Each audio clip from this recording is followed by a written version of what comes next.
Now we're going to focus on hydrogen halides for a bit because they make acids for us. So basically all halogens like X2s react with hydrogen to form hydrogen halides. Now where X is fluorine, chlorine, bromine and iodine. Okay, but what happens is this is all in the gaseous state. So all in the gaseous state from hydrogen halides in the gaseous state. Now the reactions are pretty violent, but the stronger the oxidizing agent, the more vigorous the reaction. So what we know is the stronger the oxidizing agent, the more vigorous the reaction, which means of the 4 halogens, which will have the most vigorous reaction? Fluorine. Fluorine is so highly strong oxidizing agent, it reacts explosively with hydrogen in a dark room. You don't need anything for the reaction. You don't even need activation energy. So fluorine reacts with hydrogen explosively. It reacts explosively means lots of heat. Reacts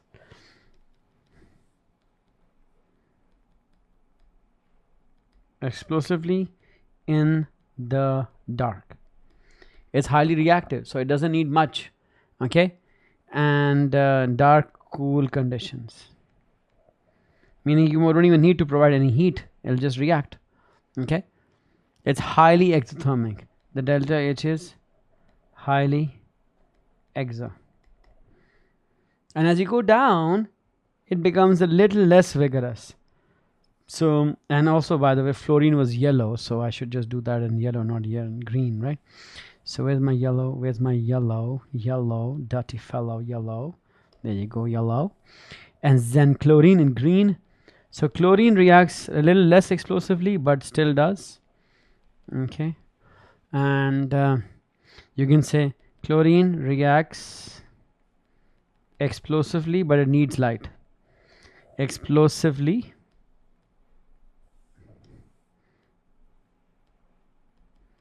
in sunlight, meaning outdoor light has to be present. Okay, it needs that. Now for bromine it requires heat. So bromine with halogen, because we're going to also go backward, so these things make sense for us. Now this reaction, bromine needs heat for this reaction,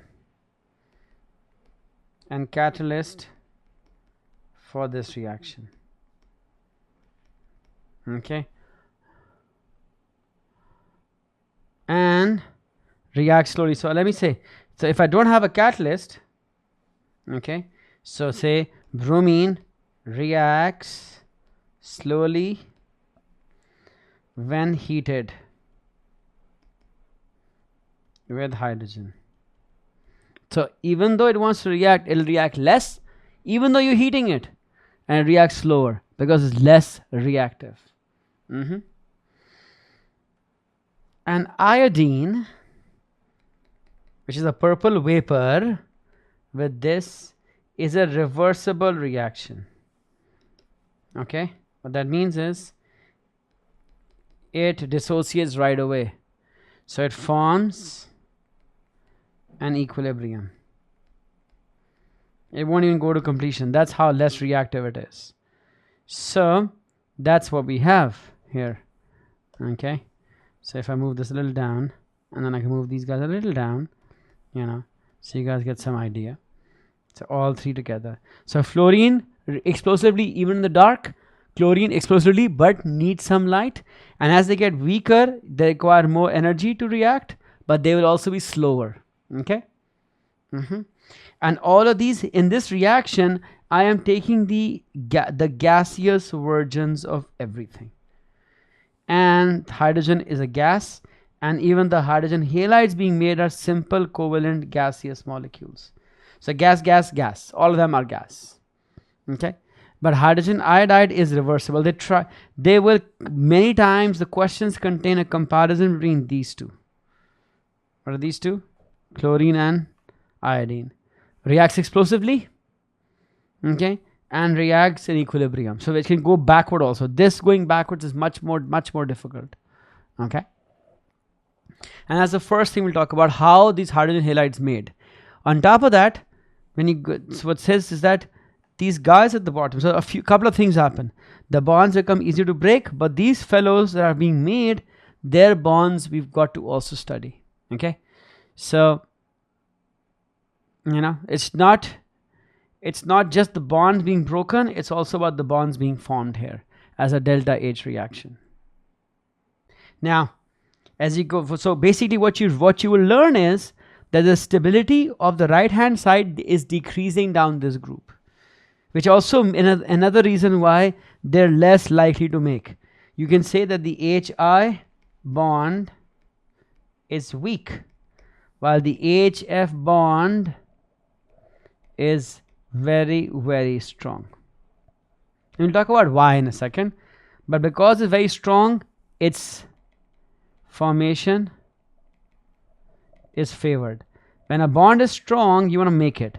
When a bond is weak, it's not so much favored, not so favored.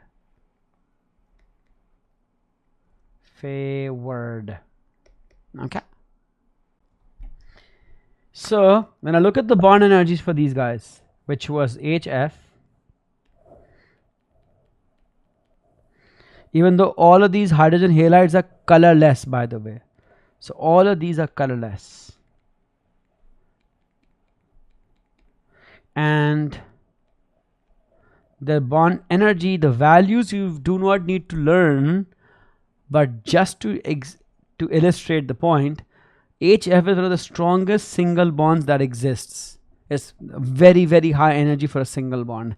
This is a pretty strong single bond. Then it gets a little weaker, more weaker, and then of the four, this is the weakest. When a bond is the weakest, it is the least likely to be made and the easiest to be broken. If it's the strongest, it is the most favored to be made but hardest to break. Quick pause. If you're finding value in this explanation, there's so much more to discover at Alt Academy, where we break down every A-level concept with the same clarity. Now back to the video lesson. Okay, so this is thermally stable. Thermal stability is highest. Thermal stability is the greatest of HF amongst these four, and this is the, you can say, the least thermally stable. Meaning if I were to heat these guys, if let's say I make them and then I heat these bonds, HI bond will break the easiest and HF will almost never break because it's a strong bond. And they expect you to know that. This is not that the actual values, the fact that the HF is the strongest bond and this is the weakest bond. And now you can understand why also. Because as you get larger, the circle of influence, the area of influence decreases for the iodine. It's so big that the shared electrons are so far away from the nucleus, they're easier to break. When you're small, you have a greater overlap. So always remember, okay, and the reason why it's happening is because iodine is amongst these four is the largest halogen atom here. Okay, what does that mean? So the overlap is less with hydrogen orbitals, therefore longer HI bond and weaker HI bond. So when the overlap is less, the bond is longer because they're far away, and a weaker bond. Yep. So always remember, as the atoms get larger, the bonds will always be weaker. That's a rule of thumb you can learn. If you have a list of bonds where the atoms are getting larger, the overlap will decrease and the bonds will become weaker. Okay. Now to prove that, let's try to break all of these bonds. So when I try to do that and say, okay, so how can I break these bonds? So if I start from HF and I heat it strongly, what will happen? No reaction. If I take HCl and do the same, heat strongly, again no reaction. And then when I have bromine, HBr, and then I heat strongly, then you get H2 and Br2. And the beauty of HI is, even if you don't heat too strongly, it'll break up. It's so weak that you don't need to heat. You can say warm and it will break down. That's the proof that this is the easiest to break.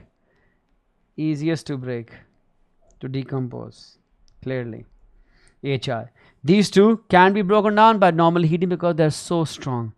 Okay, and why no reaction? Because you can say both of these have a strong hydrogen halide bond, and here it's a weak hydrogen iodine bond, so it's easier to break. Yep, this one is so easy to break. You can also just use a hot rod, introduce a hot rod, and this will happen, and you'll see violet fumes. It's orange fumes, or was violet. So just take HI, introduce a hot rod, and you'll get violet vapor immediately forming. Okay, purple vapor, violet vapor, whatever you call. They're similar in their, I'm not going to be a colorist, but yeah, you know what I'm saying. So, so what have we studied so far? The collectively. So the HX bond. What about this? When you have the HX bond down the group, what happens? The HX strength, bond strength. What happens to the bond strength? Decreases. I should bring it to the center, or always do that. Okay, and then when down the bond strength decreases, okay, therefore the formation of HX from H2 and X2 becomes less explosive. Down the group, less explosive, because it's not very favored. So here actually down the group should be separate.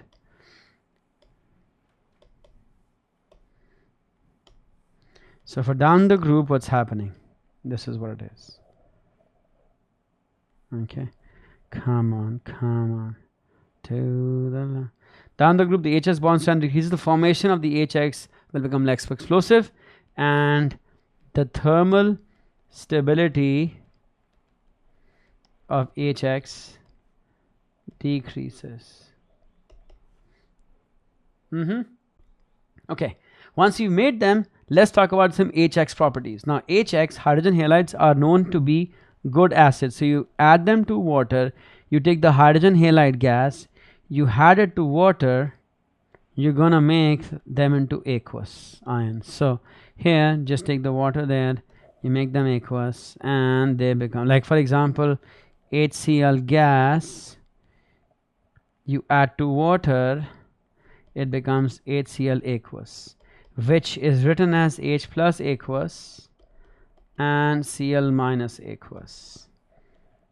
Now here is like, you can write it as HX aqueous and Cl X minus aqueous. The true equation for this, by the way,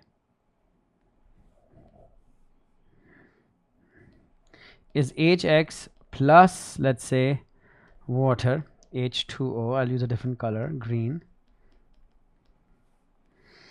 is that the blue H combines with the water, becomes H3O plus, leaving behind X minus.